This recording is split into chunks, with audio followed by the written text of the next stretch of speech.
Hey, what's up, guys? Andrew from American Musical Supply here. I'm here today via Zoom with Joe from PreSonus. How you doing, man? Good, Andrew. Thanks for having me. Our pleasure. It's great to see you.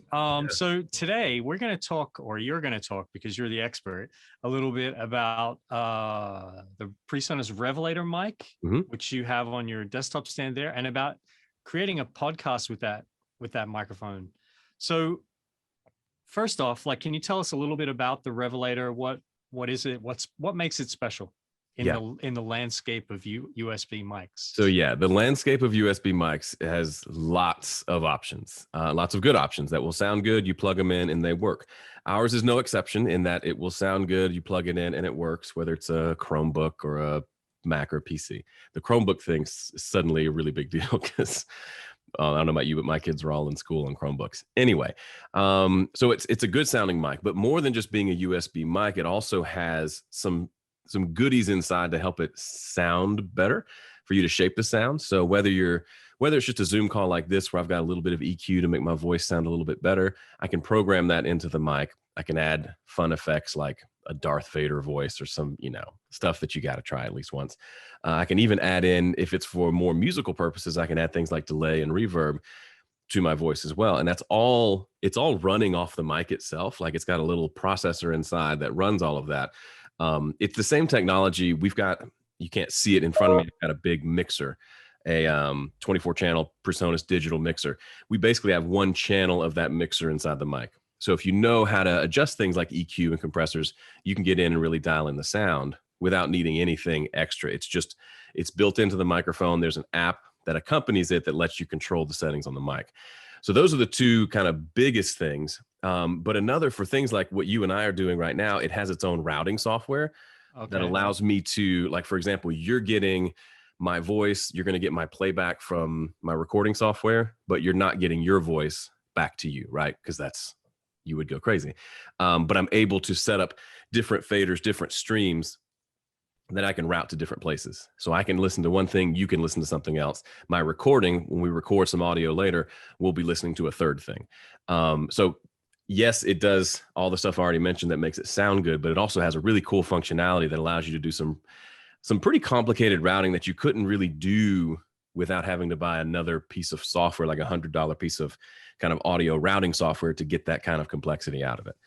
And on top of that, it comes with all of our PreSonus interfaces, which since it's USB, is also an interface, comes with Studio One Artist, which is a really cool version of Studio One, which is our recording software. So with just the mic and a pair of headphones like these HD9s from PreSonus, you've got literally everything you need for a podcast. You've got the microphone, you've got the interface because it's built in. So this will convert it into your computer.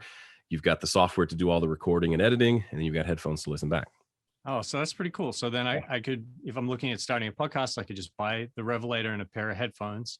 And the Revelator comes with like a desktop stand, right? So I don't even really need to buy an arm if I don't want to at first, but exactly all the software and all the functionalities there to be able to create a podcast. So then how would I go about doing that if that's something I'm interested in doing? So as far as doing the podcast, let me show you, I'm gonna share my screen and show you the software. So like I said, all the cool effects that are happening inside of the Revelator, it's happening on the Revelator, but I open up this software that kind of shows me what's happening. So I can come in across the bottom here. You can hear my voice gets louder and quieter as I adjust that fader. And here at the bottom are all my different feeds. So there's several different mixes that I can make. See how the faders jump around? If you're familiar with digital mixing, this is kind of a common thing. It's a tiny, cute little digital mixer. But this one is what I'm listening to. So I've got all these faders pushed up. But this one is what you're listening to. So I don't have this Zoom channel going back to you. So I can have separate mixes going at any one point. And I can have a few extras as well. That alone is really cool and really handy. Here at the top, we've got a bunch of presets. You see this big dial? There's like 16 different presets. So if you're into wanting to do more than just capture your voice, you can do things like this preset has some delay on my vocal. Here's a different kind of delay. You can add distortion so it just sounds broken, which I made the case of, let's not have a preset that sounds broken, but it's just fun. People want it. And you can even do things like add in reverb. So for example, I don't know if this comes on for you, but reverb, you can have reverb built in and have that set up right here. And we've got some basic presets for a gate or a compressor or an EQ and limiter. Real simple, kind of basic if you're not super sure what to do. We also have a bunch of different presets for if you are a female speaker. We have kind of a female broadcast preset that should sound pretty good with your voice right out of the gate. But if you click on these three little buttons up here, you can start to see something. If you've used our software or our mixers, this should start to look pretty familiar. We've basically baked in our fat channel into the microphone.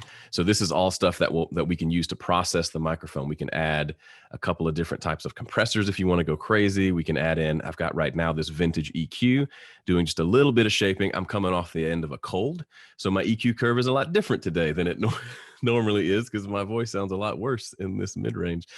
And even a limiter and even a bunch of different effects like a vocoder and doubler and things like that. So that's all baked into the mic, and you can save these as presets. And then if you don't want to pull up this software every time, once you have it set up, there's actually, you can't see the front of the microphone, but we can see it on the website here. You see that right there is a rotary encoder and a button. So we can push that to mute the microphone, turn the headphones up and down. The headphones plug into the bottom of the mic.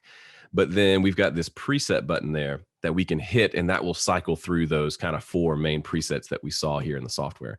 So even if I take this somewhere else and I don't open the software, I can just hit that button to change the different presets. So there's a lot of functionality packed into it's a USB mic, but there's a lot of cool kind of under the hood functionality baked in, which is really cool. That's cool. So then you also mentioned Studio One Artist. That's what I would use if I was doing a podcast to record the podcast, right? And Correct. Put it all together. Okay. Correct. So Studio One, there's 3 versions of Studio One. There's Studio One Prime, which is the free one you can go try out today. There's Studio One Artist and Studio One Professional. Studio One Professional has a few more bells and whistles for studio guys like me.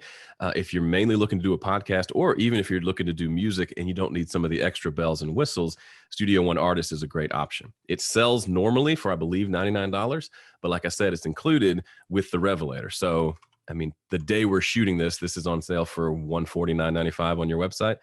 That includes the $99 piece of software and the microphone. So really cool deal. And it's not one of those limited softwares that, oh, that's cool, but it doesn't let you do anything. It actually has, like, I'm going to show you the whole process. It has everything I need to do a podcast. I could absolutely forever do podcasts in Studio One Artist and get great results. So if you want, when we kind of walk you through some of the process here. Yeah, sure. That'd be great. Okay. So real quick, I know I work for PreSonus, so that's why I'm talking about this, but I've actually done lots. So I've been doing my own podcast since around 2010-ish. I'm on a little bit of a break right now, but I've done of my own podcast. I was up to episode 250 something, I think. And then a friend of mine did another podcast that went to about 50 episodes. So I've done lots and lots of podcast episodes. Now there's as many different ways to do a podcast as there are people who want to do them. I tend towards the less produced, let's just set it up and let's talk about the topic and get in, get out. But there's obviously, you can go super produced like an NPR report that it's very scripted and there's sound effects and there's background noise and all of that. I'm going to show you the way that I like to do it and show you how I use the tools to get it done very quickly. Because if you're doing a podcast, chances are you got a lot of other things that you need to do as well, like market the podcast and do the other things to bring attention to the podcast. You don't want to spend, if it's a weekly podcast, you don't want to spend 3 days on it, right? I got to the point where I was doing my podcast. It was a 30-minute podcast, and I was doing it in usually 45 minutes to an hour. From start to finish, I was done, which includes the 30 minutes of shooting. So I'm not saying that to brag. I'm just saying you don't have to invest hours and hours and hours. Once you get it set up like I'm going to show you, you can crank out a weekly or even a daily podcast with minimal work and still have it sound good. Some of that's going to revolve around setting up a template, which we're going to do now. And then some of the approaches that you take to it are going to help as well. We'll talk about that a little bit more in a second. So here in front of you, this is Studio One. If you've never used recording software, it can maybe look a little intimidating. We've got this view here that shows me the audio. So here's just a piece of music that I've brought in. This is the track that we can use to record myself. So I can say testing 1, 2, 3, and you can see that got recorded right here. If we play it back, say testing 1, 2, 3. Could you hear that? Yeah. Okay, cool. All right. So the audio is routed. So for me, a lot of times, aside from the podcast I did with my friend, most of my podcasts were a combination of me talking about a topic for maybe 10 minutes and then answering questions. So I would do it on a live stream so folks could ask questions live, or I would gather questions beforehand.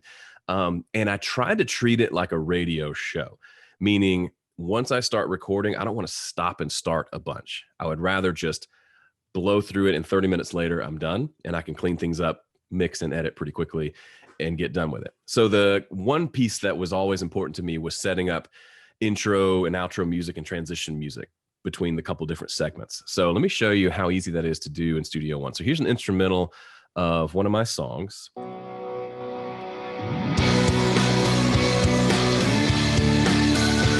So I want to use that as my intro. I'm going to trim it up so it's not quite such a long intro.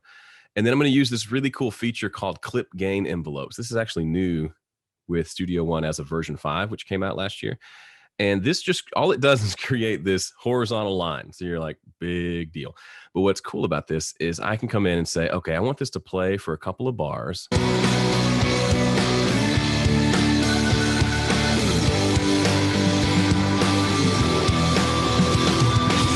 And then right there, I want it to duck down so I can start talking. So I love listening to radio. I love how they come in right at the right point. The music drops down and their voice comes in all big and deep.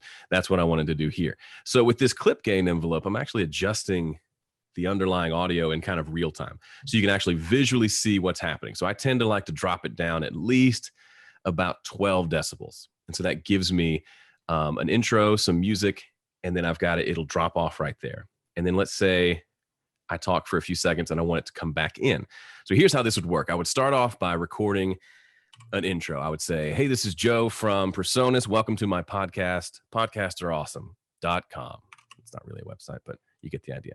And then the intro music would start. So it'd be something like this. Hey, this is Joe from PreSonus. Welcome to my podcast, podcasterawesome.com.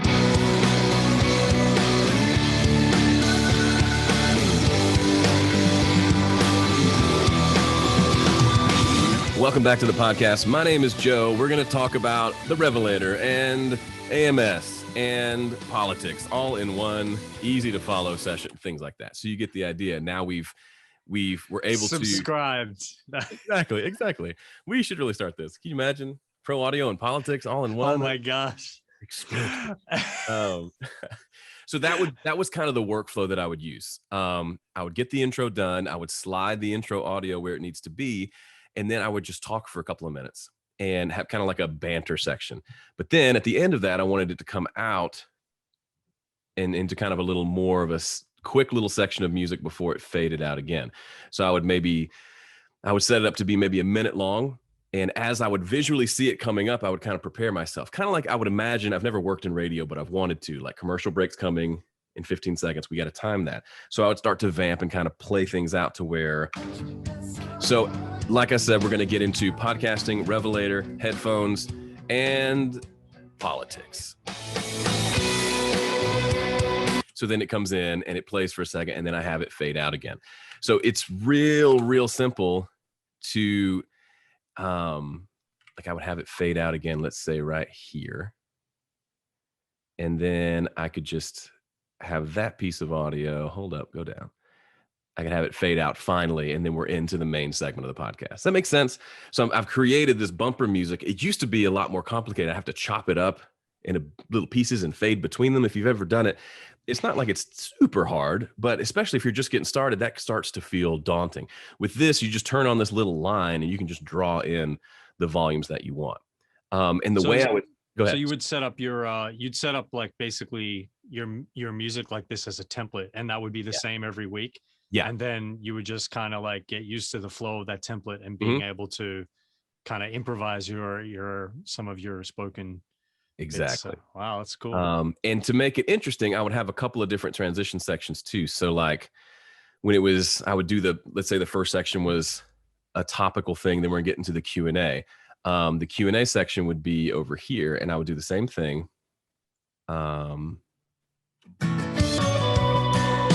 Right here. So I'd drop that down real quiet. Then I would have it fade out while I'm doing the Q&A part. So this next part would be kind of the same thing. I would actually be talking, and if I ran out of things to say, what's cool about Studio One is the engine underneath lets you move things around while it's recording, which it doesn't really happen in other systems. You start moving stuff and things start to go wonky. Studio One, I don't know how they did it, but for years that's been the case. So I can sit here and say, and I've exhausted all my answers on why buffaloes are better than bison. Let's jump into your questions. So I was able to move the audio to match up with where I was. And then I can literally, like, I didn't have to stop recording. I could just keep going.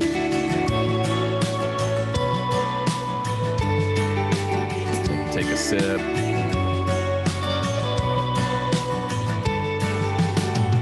All right, our first question is from Andrew. Andrew asks, where do babies come from? And we just kind of continue from there. So you can see how it's very simple. If you've seen audio editing ever, it's a simple process, but now we do this once, and it takes some time to figure out how long do you want each section to be. But once it's set up and it's edited like this, I can just grab this audio and say, well, I'm long-winded today. We're going to move this over, or I don't have much to say. We're going to move it shorter, and we can do all that in real time. And maybe you look at that and think, oh, that just seems impossible. But it's just like anything else. If you're a guitar player, at some point you can play and do other things while you're playing, right? You can have a conversation with your bandmate. You can, I don't know, kick somebody. I don't know, but you get the idea. It starts to be this kind of second nature thing. And for me, it was a fun game of seeing if I can play and get it all to work together without having to stop and rewind and record again. And there's a reason for that. Part of it's just for fun, but a part of it too is if you have a podcast, chances are you like to speak, right? If you like to speak, then you probably want to like get speaking gigs at some point. Hey, come talk at our, if AMS has like a big event, they want you to come talk about your topic.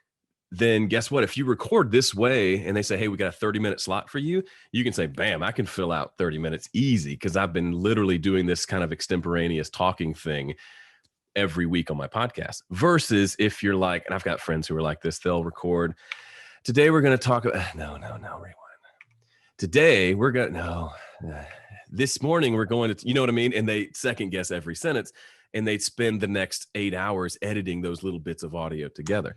It would be you must have seen some of the video shoots that I've done for. Now, granted, it's the very beginning of anything, whether it's a vocal or a vocal for singing or the beginning of a video, it takes like 8 takes to get started. But once you do, you can kind of roll with it.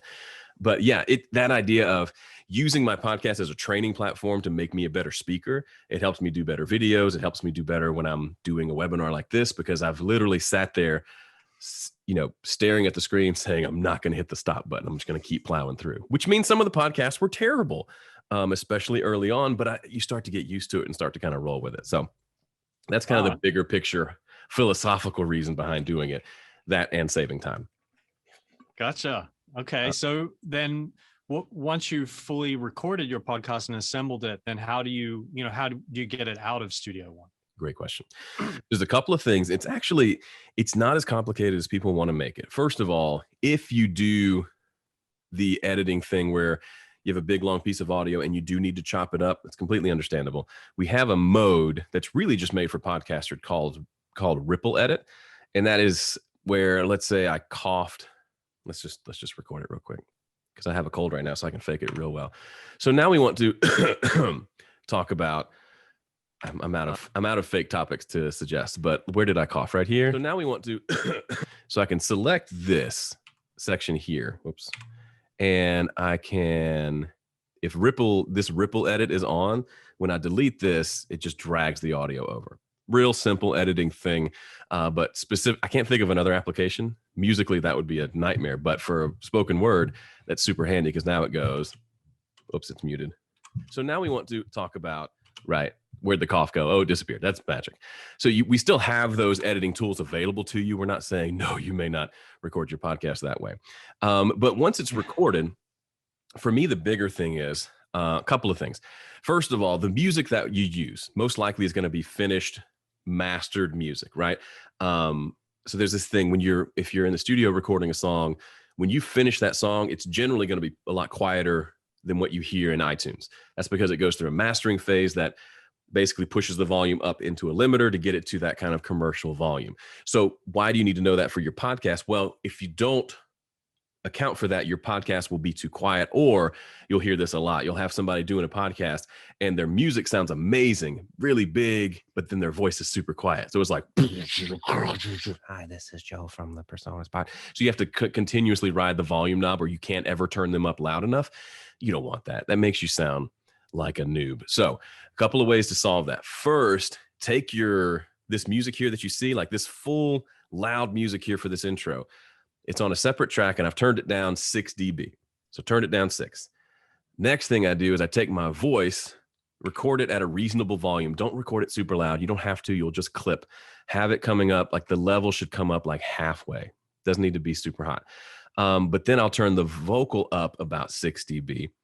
And then in the final, on my master fader, which is kind of the main output where everything goes, I'll have a limiter there that's turning everything up about 6 dB.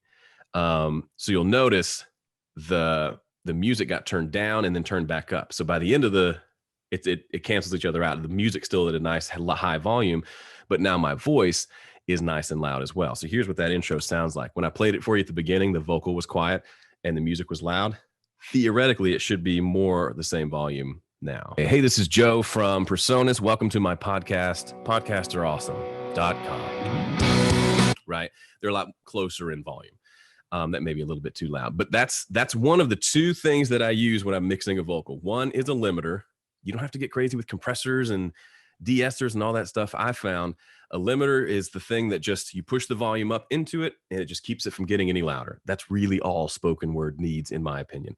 And the second thing is you might want a little bit of EQ. And for me, it's this Pro EQ that comes with Studio One. I might do something like roll off any rumble, air conditioning noise. I might say something like, welcome to my podcast. Upper mid-range is kind of funky. Welcome to my podcast. Podcasts are awesome. Maybe boost the top end a little bit. Welcome to my podcast. Podcasterawesome.com. And now we're into the podcast. So it's just a couple of EQ moves, push it up into a limiter. And then when you're ready to mix it down, you just go to there's a window called Export Mix Down. We can call this episode 1. And we can do all the things we need to do. We can set it to an MP3. And I recommend, so there's a couple of settings for MP3s. Just if you're taking notes, I usually do all my music is at 320, which is the highest setting. It sounds the best. 64 sounds like garbage. 128 can work. And I find that that's what I use for podcasts because it makes the file size small enough. Different podcast systems that you use, they charge you based on how much bandwidth you use per month, how much you upload. And so the difference between a 128 podcast episode and a 320 is a lot, like goes from like a 5 megabyte file to like a 15 or 20 or 50 megabyte file, which isn't a big deal by itself, but if it could be the difference of a $5 per month thing versus a $20 per month thing. For spoken word, I don't hear a huge difference there, so I tend to go with 128. Gets a nice small compact file, still sounds good, and then you can upload more regularly without having to bump up to the next paying tier. I don't know if that's still the case, but that's the last time I looked into it, that was kind of how the payment structure was. That's a good tip. Yeah. Wow, cool. Yeah, so that's the workflow. Set up your and so now we have a template, right? We did all this work the first time. We've got all our pieces set up, and I would put like another piece of music at the end that just comes in, like fades in and then goes out.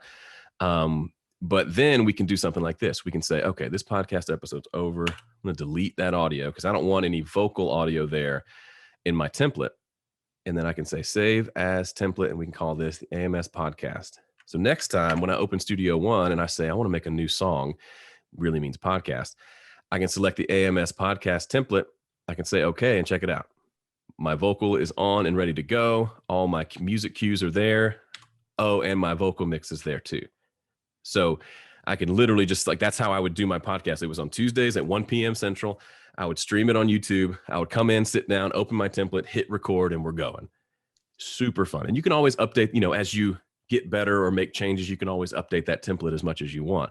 But I'm a nerd about efficiency because if there's any friction, I'll just skip it and go eat a pizza. So anytime I can make it as easy as possible, which is why this keyboard being right here, infinitely better than it being over there on that wall. I just won't play it if it's over there. But if I can reach it from here, I might actually record a keyboard part. And we're all that way, right? So if you can make it as easy as possible to get your podcast going, you have a better chance of sticking with it.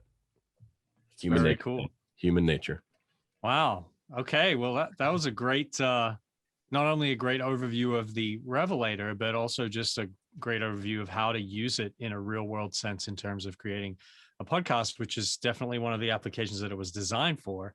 Mhm. So thank you for that.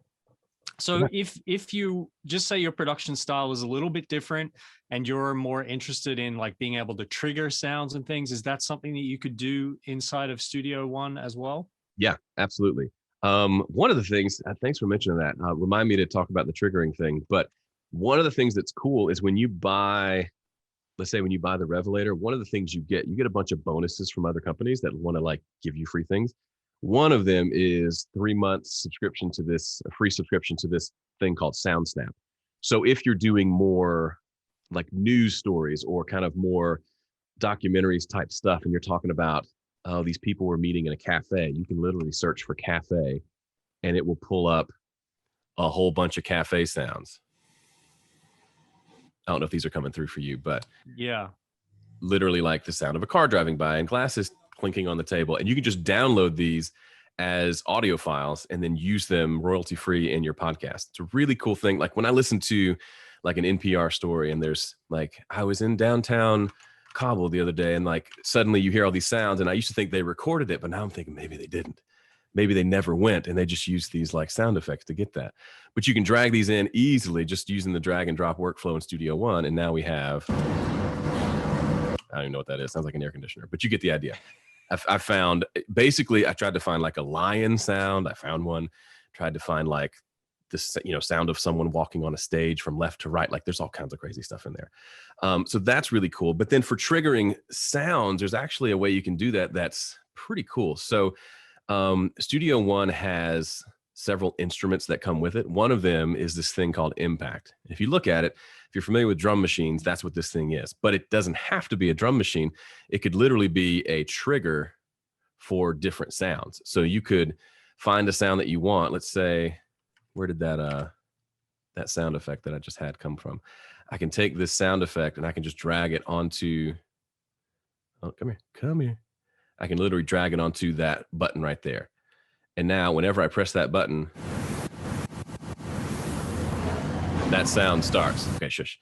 And so you could have, what the ridiculous, like they score a goal on like, you could have those on there. You could have, stupid sounds, childish noises, whatever you want. You could record them. You could go find them on SoundSnap. And then you could have this. So this would be like an instrument track, right? Which is, if you're familiar with music, like it's a MIDI track. So you could just have that be recording along with your podcast. And then whenever you trigger a sound, that gets recorded as, okay, trigger this sound at this point in the podcast. And as you can see, this is 16 sounds, but there are also 8 banks. So if you got real crazy, you could have all of that triggered. And you could get, if you end up going heavy on this, then you get the Atom, which is another one of our products that you can buy from AMS. As you can see, it matches up perfectly. So you could have this be your sound effect board for your podcast or your live stream or whatever. And then it's just triggering that software. I've not messed around with that too much, which I'm a little sad about because I think I would have a lot of fun with that. But as you saw, it's you don't have to, I don't understand what half of the knobs do on this thing because I don't do a lot of electronic music, but I knew that I could say, what if I drag this audio onto this box there? Oh, right, it goes there. And I click it and it starts playing them. Like, this is my intro music now, which is crazy. That's another way to do your intro music. Have it on a cue. It's just crazy. It looks like it's kept the gain envelope as well as it dragged it in. That's kind of cool. Did not know it would do that. I'm super glad it did. Yeah. So I think it just rendered it as a piece of audio that now lives in this quote unquote drum machine. And we can even reverse it. Can we reverse it? No way. Hold on. Oh, yeah. That's crazy. We can reverse it in real time. Okay. Sorry. I'm getting new ideas while we're doing this. It's very cool. So yeah, that's another very cool thing. And that's all just included with Studio One Artist, which is included with the Revelator, which is just a crazy cool deal. Yeah, it definitely seems like a lot of value there, especially for someone looking to get into content creation and things. Can I ask you one question about the Revelator? Have you used it to record, like musical projects? Like if the primary purpose was someone wanting to record podcasting, but say they wanted to do a cover for, record a cover of a song, like them singing a song for like upload on YouTube or something like that? Yeah, it's great. So obviously it's a single mic. So if you want to do a mic on your voice and a mic on your guitar, you're not going to do that with the Revelator. But as a single mic for, as opposed to using the built-in mics on your phone, way better, right? So you could video with your phone, get the audio with this, and put the two together later.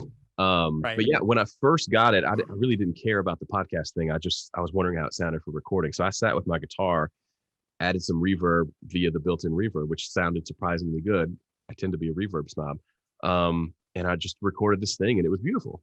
And I was I'll be honest, I was a little surprised. I'm thinking elitist USB microphone. That can't sound good. And like, it kind of sounded good. So it's absolutely, and you can think of all the applications if you travel a lot, or if you just don't have the means to have a studio with mics or the space even, this just sits on your desk.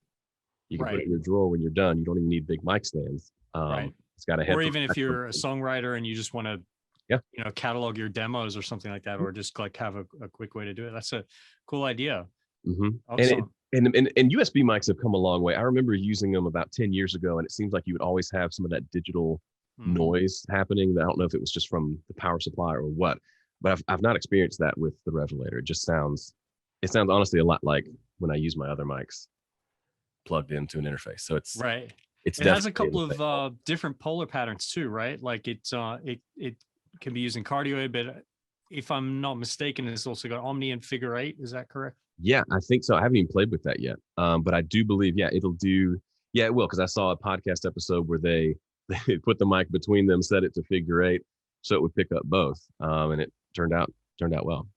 Cool. So yeah, that's awesome. all built in. Well, thanks so much for, you've given us here it is, right here. When you click the little wrench on the top right-hand side, you get a few other options. So you can go to Omni, which you can hear the whole room now. Figure 8, which is front and back, and then cardioid, which is the standard. Very cool. I hadn't even tried that yet. Awesome. Good job, Joe. No, seriously. Thank you for taking us through this, because this is a lot of great content, very useful and practical content that we can all learn from for creating a podcast, and also just to hear about the Revelator. It's on sale at americanmusical.com, and to hear about all of the extra stuff that you get along with the microphone. So included with it is Studio One Artist, and there's also that 3-month subscription for various sound effects, and there's probably some other goodies in there as well. So if you're interested, a whole bundle of free things, right on. Oh, and just shout out those headphones one more time. The headphone model. These are the HD9s. So these are just standard closed back headphones. They're a lot more comfortable than other $100 closed back headphones that I've owned. And they sound good. So awesome. They're cheaper. Cool. Well, if you're watching this and you're interested, this has piqued your interest in the PreSonus Revelator and perhaps using it to make some content of your own, you can head on over to americanmusical.com and find out more about the Revelator. You can pick one up, and you can also find out about the HD9 headphones over there, as well as a host of other PreSonus products. So, Joe, just want to extend a very gracious thank you to us. Thank you to you, not to us, to you, for your time today and taking us through this. This was really, really very informative and educational. So thanks again. Yeah, you're welcome. My pleasure. And to all of you watching, thank you. Don't forget to check out our YouTube channel and our other social media outlets on Facebook, Instagram, and our website, americanmusical.com. Thanks so much.